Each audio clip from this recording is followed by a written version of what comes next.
I'm about to show you a house in Highbury that took 2.5 years to renovate, located on a private road. Stay tuned.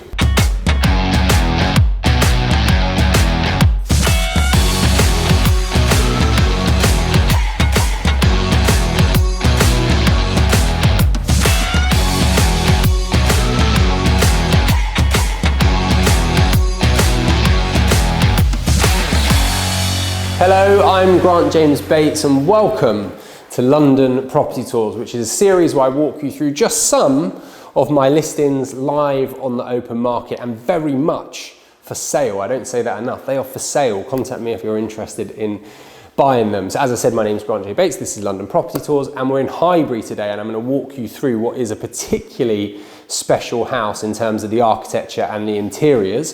Before I do any of that, I need to say, if you're enjoying the content so far, if you think you're going to enjoy this one, please like, subscribe, share, all that good stuff. I'm at Grant J. Bates on all socials. So that's obviously YouTube and also TikTok and Instagram. Now, I will take you through the interiors rather, but just before I do, I'll tell you where we are. We're in Highbury, which is a patch I know incredibly well. I started my career in Clerkenwell in 2007 and came to Islington in 2012. So I worked here for a good, well, over a decade. Blimey, reminded me how old I am. And we've got Highbury Fields, which is really close by, lots of tennis courts, running clubs, brilliant green open space. Highbury and Islington Station, which means you can basically get everywhere.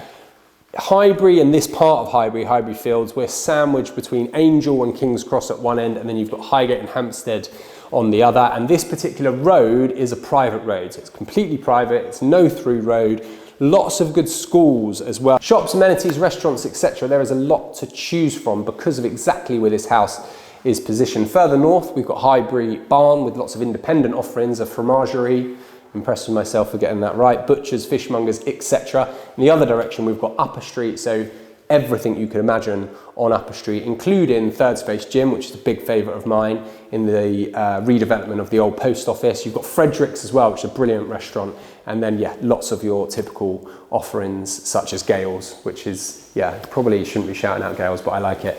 But anyway, that's enough on the location for you. I could talk about Islington for a very long time indeed. Let me focus on the house. The house took 2.5 years to renovate, which should give you, hopefully, some reassurance of the attention to detail. We are semi-detached. We've got 4 beds and 3 baths across 3 floors, and we'll show you the floor plan now. The interiors here and the architecture are standout. It was completed by Neil DeShaco Architecture, and the focus was on clean lines. You'll see lots of pocket doors. Nothing looks out of place, but interestingly, there was also a focus on adding in some spice, some curvature.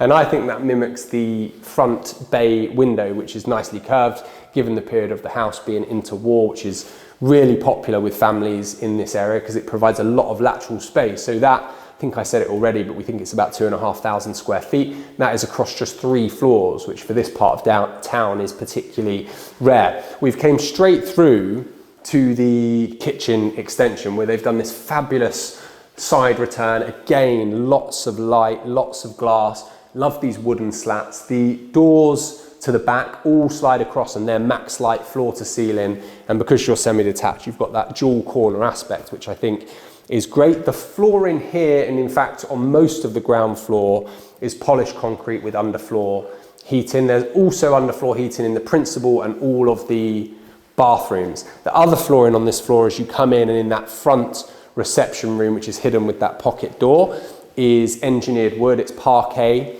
and you'll see lots of wood throughout this space actually. The pocket door just to the right of me here, that hides a washroom, a wet room. The kitchen, I'm particularly a fan of. This worktop is Caesar stone. All of the appliances are Miele and Neff. There's a steam oven. We've got a cooker tap with hot and cold water. There's a pantry, which I know a lot of you love, and that pantry is accessible from both sides, from the hallway, and a lovely, again, pocket sliding door here. There's a butler sink. All the units, as expected, are soft close. The ceilings and the walls are all lime wash. It's a lime wash paint, and you'll see that as a theme throughout, particularly as you go up the staircase and upstairs. But they haven't forgotten the original features. There are a few scattered around. We've got stained glass, The bay window I explained, although it's been repurposed in that all of the windows are double glazed, you've still got that original bay. There's an original fireplace upstairs, although that isn't working. And again, just clever notes of the architecture. You've got this breakfast bar under here, which seats 4. This is a brilliant space. Now, the owner was telling me that the architect, again, as they're obsessed with clean lines, originally wanted to bring this all the way across and effectively pocket door this space off as well. But I'm not sure how comfortable the kids would have been in there doing their homework, particularly as well. The parents need to keep an eye on them, right?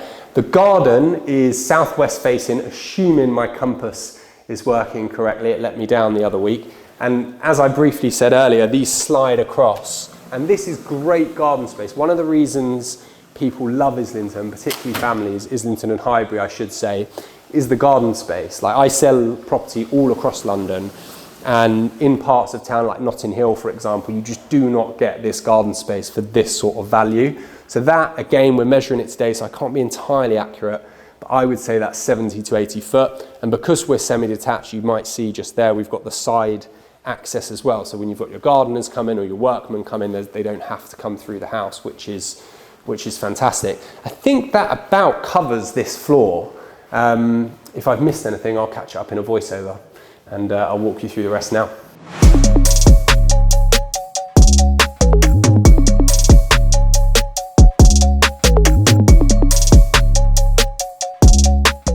Trimless spotlights feature throughout the home, adding to that clean line aesthetic. They were actually provided by another architect, Norm Architects, and they're courtesy of Hashira Lighting. All 4 of your bedrooms and 2 of your bathrooms are located upstairs on the 1st and 2nd floor. The house has been fully extended, so you have a bedroom on that very top floor plus storage. The principal suite features bespoke cabinetry and an ensuite bathroom. The bathrooms throughout are bespoke, and the sanitary ware comes from Duravit. The tiling is courtesy of Mosa.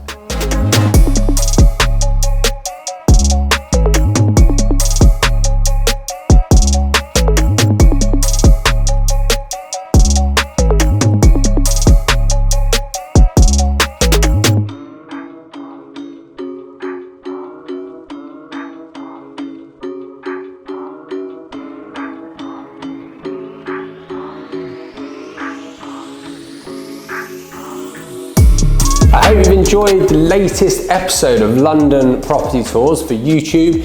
As always, I am at Grant J. Bates on all social channels. That's obviously YouTube, TikTok, and Instagram. So if you're enjoying the content so far, please do like, subscribe, share. It really does mean a lot. This property is available now. I can't reveal the price on this one, I'm afraid, just yet. But for any more information, or if you'd like to book a showing in person, you can drop me a line. All my contact details are on my Instagram page. You can email me, WhatsApp me, whatever works. But thanks for watching, and stay well.